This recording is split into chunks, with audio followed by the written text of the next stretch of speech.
Outros métodos não científicos. No momento da previsão de vendas, diversas condições poderão influir positiva ou negativamente.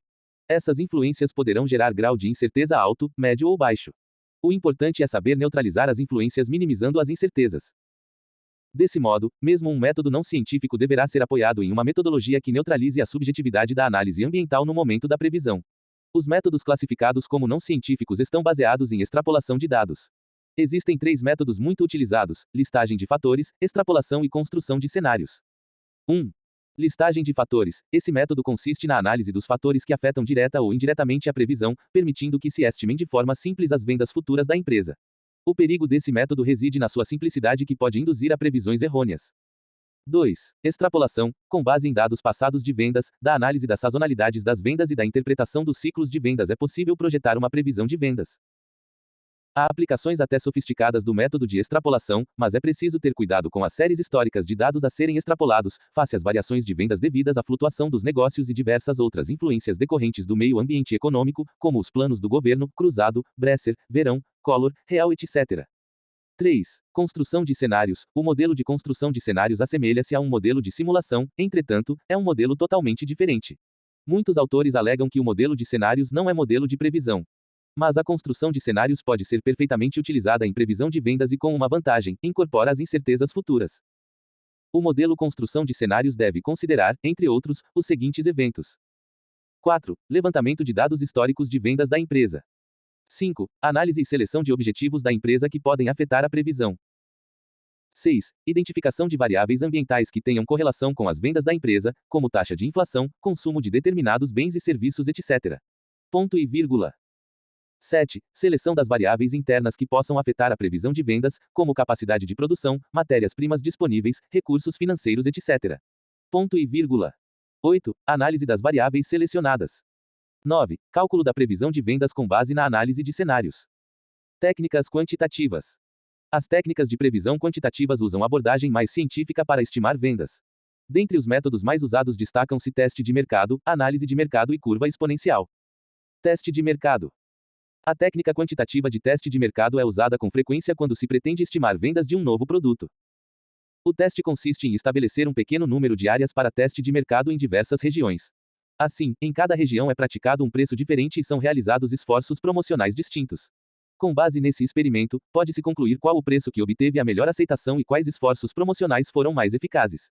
A grande vantagem desse teste de mercado é a realidade. As simulações são práticas e os resultados podem ser projetados para uma área maior, com margem pequena de erro. Análise de mercado. As vendas futuras são estimadas por meio de análise estatística de uma série histórica de vendas. A técnica desse modelo assume que nas vendas passadas alguns fatores influíram sobre as vendas. Dessa maneira, o pressuposto é de que nas vendas futuras esses mesmos fatores terão influência. Por exemplo, se as vendas do último ano X tiveram um incremento percentual Y, equivalente ao incremento que ocorreu nos diversos anos anteriores, a venda para o próximo ano deverá ser previsão de vendas igual a X mais XY. Transformando essa equação em números, teríamos incremento percentual dos últimos anos de 10%, portanto, as vendas totais do ano anterior de 100.000 unidades teriam crescimento de 10%. Previsão de vendas igual a 100.000 mais 100.000. 16.188. JPG. 0,10 igual a 110.000 unidades. É preciso que a série histórica de crescimento percentual anual seja corretamente calculada para evitar erros na previsão. É preciso eliminar influências de anos atípicos da economia para que a média de incremento percentual anual esteja correta. Assim, numa série de 10 anos a média de incremento percentual deve ser calculada eliminando-se do cálculo os anos atípicos. O modelo matemático torna-se mais complexo, quanto mais fatores adversos tiverem de ser eliminados para efeito de cálculo. Curva exponencial. A abordagem quantitativa mais sofisticada é a técnica da curva exponencial. Para as vendas de cada ano de uma série histórica, por exemplo, 5 anos, é atribuído um peso. Dessa maneira, para calcular a média de vendas desses 5 anos é levado em conta um peso, o que significa que as vendas do último ano têm um peso maior e que as vendas de 5 anos atrás têm um peso menor. Conforme o exemplo da tabela 6,1, as vendas mais recentes devem ter um peso maior, uma vez que estão sob influência de fatos mais recentes e, portanto, mais relevantes. Desde que os fatores que influenciaram as vendas do último ano não tenham sido contaminados por fatos atípicos de mercado, o método tem vantagens, pois leva em conta a importância de cada ano na formação de uma série histórica. Tabela 6,1. Previsão de vendas, série histórica de vendas e peso respectivo de cada ano. Ano. Peso. 1. 0,8. 2, 0,9, 3, 1,0, 4, 1,2, 5, 1,4. Método das médias móveis. O cálculo da demanda futura é feito levando em conta as vendas das últimas 5 semanas. Fórmula 03.jpg. Supondo que as vendas reais da próxima semana sejam equivalentes a 119 unidades, troca-se o valor mais antigo, no caso, 104, acrescentado-se o novo valor de 119. Fórmula 04.jpg. Nesse método é importante ir acrescentado sempre os dados de vendas da última semana e eliminando o dado de vendas da semana mais antiga. Método da média ponderada. A cada semana é atribuído um peso, para a semana mais antiga é atribuído o peso 1, para a semana seguinte, ou seja, a semana 2, é fixado o peso 2, e assim por diante. Por meio desse artifício calcula-se o novo valor de previsão. Tomando-se o exemplo anterior. Fórmula 05.jpg. Método de simulação. Trata-se de um modelo matemático que utiliza uma série histórica de vendas, levando em conta ainda diversos fatores da economia, com o objetivo de extrapolar uma previsão de vendas para um próximo período. Esse método de simulação incorpora alguns fatores da economia que visa tornar a previsão mais estatística e, portanto, mais confiável.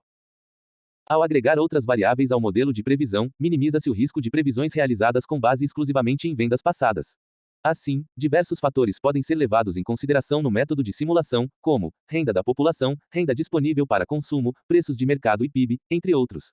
Porém, antes que uma variável seja utilizada, é importante que ela seja avaliada, levando-se em consideração, por exemplo, a sua influência nas vendas da empresa no ano anterior. Assim, o método de simulação permite identificar as variáveis que melhor explicam as vendas de um produto ou serviço. E com isso é possível se evitar falhas nas previsões de vendas. Método do rendimento do esforço de vendas. Esse método utiliza indicadores do esforço de vendas para estabelecer a previsão de vendas. O raciocínio é simples: se no ano anterior com X vendedores, realizando Y visitas, a T clientes ativos, e Z clientes potenciais, é de se supor que ampliando o tamanho da força de vendas, isso resultará, portanto, num aumento no volume de visitação a clientes potenciais e clientes ativos, o que aumenta a possibilidade de ampliar vendas. Nesse tipo de raciocínio, se a equipe de vendas for ampliada em 10%, o esforço de vendas também aumentará em termos de número de dias trabalhados pela força de venda, de vendas por dia, de índice de vendas por visita, de tamanho médio do pedido e de porcentagem de vendas indiretas realizadas sem a presença do vendedor em relação às vendas diretas do vendedor. Se depois de um certo período de ajuste dos novos vendedores em suas respectivas zonas de trabalho não houver aumento de vendas, é preciso rever os métodos utilizados pela equipe de vendas. Portanto, além de servir como método de previsão de vendas, é ainda útil para avaliar vendedores. Passos para a previsão de venda. Apesar da variação dos métodos de previsão de vendas, todos eles, de maneira geral, se iniciam com uma previsão ambiental e das condições da economia, além da análise do setor de atividades da empresa, até chegar à previsão das vendas da empresa e por produto. Previsão ambiental. As vendas de uma empresa são fruto do meio em que ela vive. Dessa maneira, influem em seus negócios, além da economia, ações do governo, limitações de acesso a fontes de matérias-primas, crescimento ou estagnação do PIB e outros fatores próprios de cada setor de atividade. Previsão de vendas setorial. Em geral, há uma combinação de fatores ambientais com fatores que interferem nas vendas setoriais. A sensibilidade do setor às variações econômicas, políticas, de estilo de vida dos consumidores, entre outros, deve ser devidamente avaliada. Previsão de vendas da empresa e do produto. As vendas de cada linha de produtos de uma empresa são influenciadas pelas vendas gerais da organização como um todo. Ou seja, a imagem da empresa no mercado e os demais insumos mercadológicos do todo agem sobre cada linha de produto. Portanto, não se pode deixar de levar em conta na tarefa de previsão de vendas por produto as influências que a empresa sofre e seus reflexos sobre a venda de cada linha de produtos. Previsão otimista, pessimista. Quando se elabora uma previsão de vendas é importante verificar o humor do mercado e de quem realizou a previsão naquele momento. Por exemplo, quando a previsão é realizada em meio a uma crise da economia, com eventuais recessões de consumo, é óbvio que a previsão terá o tom do pessimismo. E isso pode atrapalhar a previsão, pois nem sempre um quadro sombrio em determinado momento terá consequências em outro. Da mesma forma ocorre com o otimismo. Portanto, é preciso cuidado com o humor do momento. Nem tanto ao mar nem tanto à terra. A previsão precisa ser isenta de sentimentos momentâneos. Previsão para novos produtos. A grande dificuldade de uma previsão de vendas para um novo produto é que não existem dados históricos em que se basear. As empresas normalmente utilizam-se de painéis de consumidores para estimular reações e prever o consumo futuro. Em volta dessas discussões de grupo, as pessoas convidadas a participar são estimuladas a imaginar o quanto elas e outras pessoas estariam consumindo desse novo produto. Outra maneira para estimar vendas ao novo produto é examinar o volume de vendas desse produto, com base nas vendas de produtos similares existentes em outros países. Sumário. Realizar a tarefa de previsão de vendas não é fácil, até porque as condições ambientais variam de negócio para negócio e de região para região. Os métodos qualitativos, por serem em sua maioria opinativos, dependem da capacidade de previsão das pessoas envolvidas. Ao passo que os métodos quantitativos dependem em larga escala da qualidade dos dados utilizados. Como no mundo dos negócios não existe um modelo ótimo de previsão e que se adapta a todo e qualquer setor, é preciso muito cuidado na escolha do método de previsão. Mais do que sensibilidade e bom senso, é preciso que a metodologia seja adequada e isenta de fatores perturbadores. Questões para revisão. 1. Faça a distinção entre planejamento de vendas e previsão de vendas. 2. Quais são os passos básicos para realizar uma previsão de vendas? 3. Descreva os principais métodos de previsão qualitativa. 4. Descreva o método quantitativo que, a seu ver, tem a melhor eficácia. 5. Discuta as vantagens e desvantagens dos métodos qualitativos. Questões para discussão. 1. Discuta de que maneira você elaboraria um método de previsão de vendas para um novo produto no Mercosul. 2. Descreva a relação entre estratégia de marketing e previsão de vendas. 3. Que método de previsão é mais adequado para os seguintes produtos: biscoito amanteigado, sucos de frutas naturais em pacote Tetra Pak e refrigerante tipo tubaína. 4. Avalie a importância da previsão de vendas em um ambiente instável. 5. Como inibir a subjetividade no processo de previsão de vendas. Exercício com computador. Com base em uma série de dados de 5 anos de vendas, construa uma previsão para o próximo período. Utilize a equação do tipo análise de mercado. Y igual a A mais BX por Coulomb. Onde Y igual a volume de vendas previsto, market share, ou ganho para 1. C igual a específico período de tempo. A igual a vendas estimadas para um período de tempo, quando X igual a 0. B igual a índice de variação em vendas, para um específico período de tempo. X igual a período de tempo, anos ou meses, usado como base da previsão. Ano 1 igual a 1000 unidades. Ano 2 igual a 3000. Ano 3 igual a 6000. Ano 4 igual a 10.000. Ano 5 igual a 11.000. O total de vendas para cada um dos últimos 5 anos é expresso em unidades. Cantinho empresarial. Case. Tênis, estratégias globais locais. Analise comparativamente as estratégias adotadas pelas principais marcas globais de tênis e seu foco de sucesso. Esse setor de calçados é um case de marketing que reúne ainda um somatório de boa aplicação de tecnologia e processos de fabricação. Cada marca é fruto de um processo estratégico distinto. Assim, vejamos. Adidas. O tênis é um dos raros produtos industriais que precisam ser reinventados sem parar. Isso decorre da acirrada competição entre as 10 grandes marcas que dominam o mercado global, um negócio que consome 800 milhões de pares de tênis por ano. Como esse tipo de calçado esportivo já voa alto em termos de tecnologia e conforto, leva vantagem quem inova no design. A Adidas, um dos maiores fabricantes de artigos esportivos, fez em 2001 umas apostas ousadas, reunindo duas paixões mundiais, esporte e carros de luxo.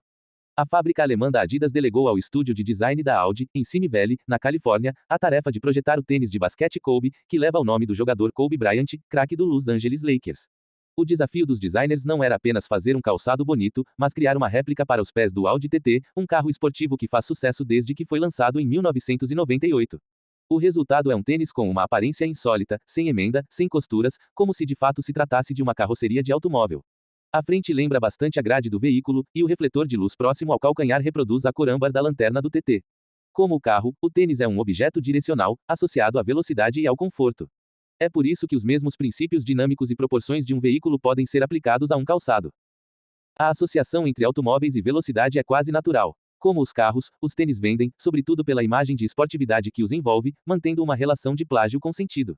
Os tênis são geralmente projetados em computador, mas na pesquisa do formato do Kobe foram gastos 12 milhões de dólares. Na sala de designers da Nike há murais com fotos de carros, móveis eletrônicos que servem de inspiração. O tênis Shox da Nike tem linhas e cores sugeridas pelo pôster de um Porsche prateado com estofamento vermelho. A brasileira Olímpicos colocou no mercado o Gravitor, comprando a tecnologia usada na sola do produto com uma suspensão inteligente de um automóvel. A Converse, fabricante do All Star, anunciou em 2000 que os seus tênis eram como limusines para os pés. A Fila encomendou um modelo ao estúdio Pininfarina, o mesmo que projeta as Ferrari. Veja, 2001. Nike. Qual o negócio da Nike? Se você respondeu tênis, enganou-se. O negócio da Nike, atualmente, se resume em uma palavra: esporte. E para oferecer os melhores produtos esportivos aos seus exigentes consumidores, a Nike tem utilizado o que há de mais avançado em tecnologia, bem como os designs mais arrojados. A empresa Nike levou 16 anos para fazer o tênis Shox. Inspirado no falecido artista de cinema James Dean, lindo e jovem em seu Porsche prata conversível.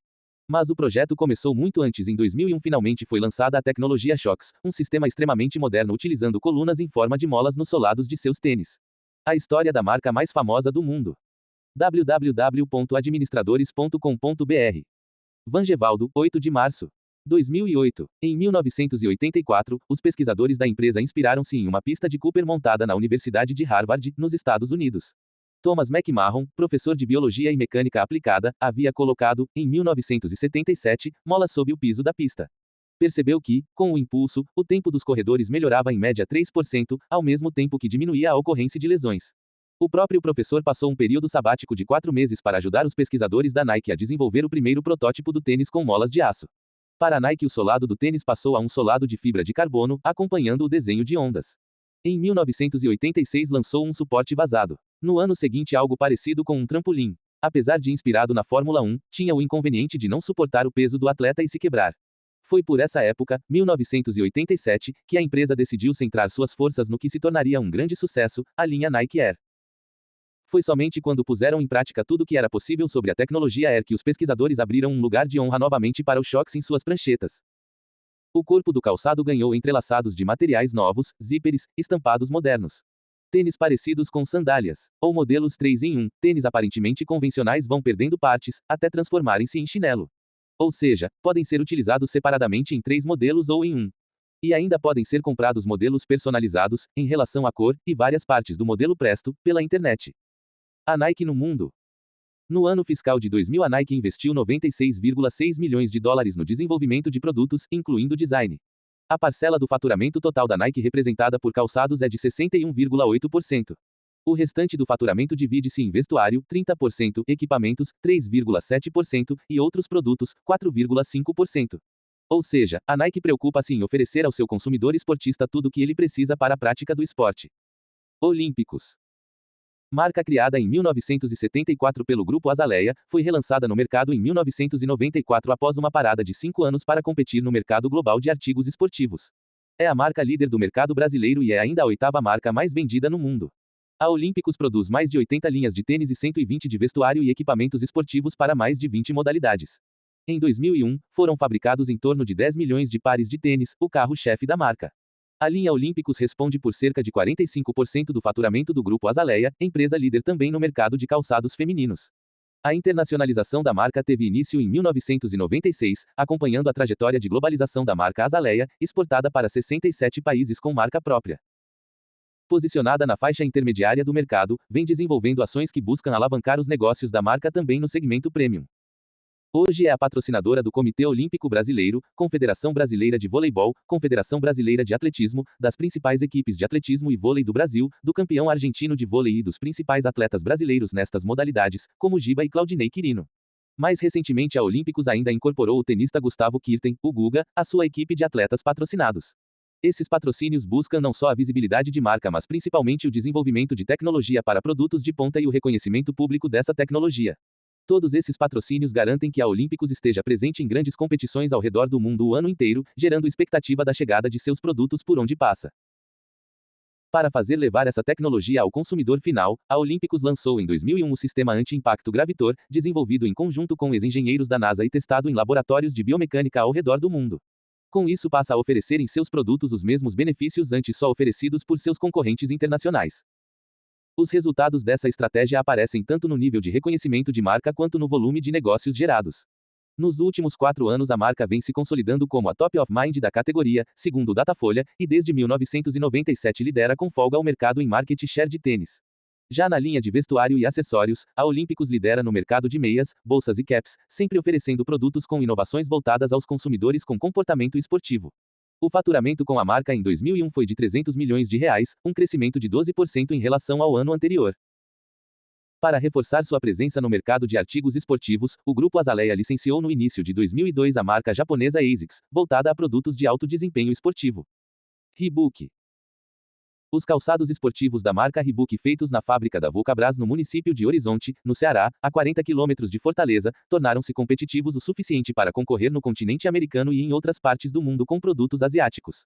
Países como China, Vietnã e Coreia do Sul pareciam imbatíveis na produção do tênis de alto desempenho. Mas os Reeboks brasileiros, inclusive os da linha DMX, a mais sofisticada da marca, ocuparam parte do espaço dos chineses na Argentina, Uruguai e no México e chegaram até Portugal e Grécia. A Reebok concentra a produção da tecnologia mais sofisticada em poucas unidades, como os modelos da linha DMX-10. A Vulcabras tem aumentado suas exportações, favorecida pelo câmbio, mas também pelo baixo custo da mão de obra no país e por várias iniciativas de substituição de importações. Os principais fabricantes norte-americanos de calçados esportivos de alto desempenho, Nike e Reebok, levaram quase toda sua produção para a Ásia na última década. O Brasil parece estar longe de se tornar uma base de exportação de tênis das marcas internacionais, mas a Olímpicos desmente essa lenda, com uma marca brasileira de alcance internacional, mas que também tem produção asiática. Os donos do mercado. No mercado norte-americano, as vendas de tênis estão divididas entre as três principais marcas: Nike, 42,6%, Reebok, 11,9%, Adidas, 11,3% e outras, 34,2%. Fontes: Nike no Mundo, Gazeta Mercantil, Caderno Empresas e Carreiras, p. C6, 7 de dezembro. 2000. Reebok cearense ganha mercado de asiáticos. Gazeta Mercantil, Caderno Empresas e Carreiras, p. C1, 19 e 20 de janeiro. 2002. Só faltam as rodas. Veja, 11 de abril. 2001. Disponível em http://veja.abril.com.br/10401/p_079.html. Acesso em 28 de julho. 2013. A Nike Air. Veja, 11 de abril de 2001, p. 79. Olímpicos. Folha Top of Mind. Revista da Folha, 22 de outubro. 2001. Lucro da Nike sobe 22% no quarto trimestre fiscal. Exame, 27 de julho. 2013. Disponível em http://exame.abril.com.br/negocios/notícias/lucro-2-no-4o-trimestre-fiscal-2. Nike tem lucro trimestral de 662 bilhões de dólares, acima das estimativas. Portal G1, 21 de março. 2013. Disponível em http://g1.globo.com/economia/negocios/notícia/2003 /Nike-tem-lucro-trimestral-de-estimativas.html. Lucro líquido da Adidas cresce 6% no primeiro semestre. Época Negócios, 3 de maio de 2013.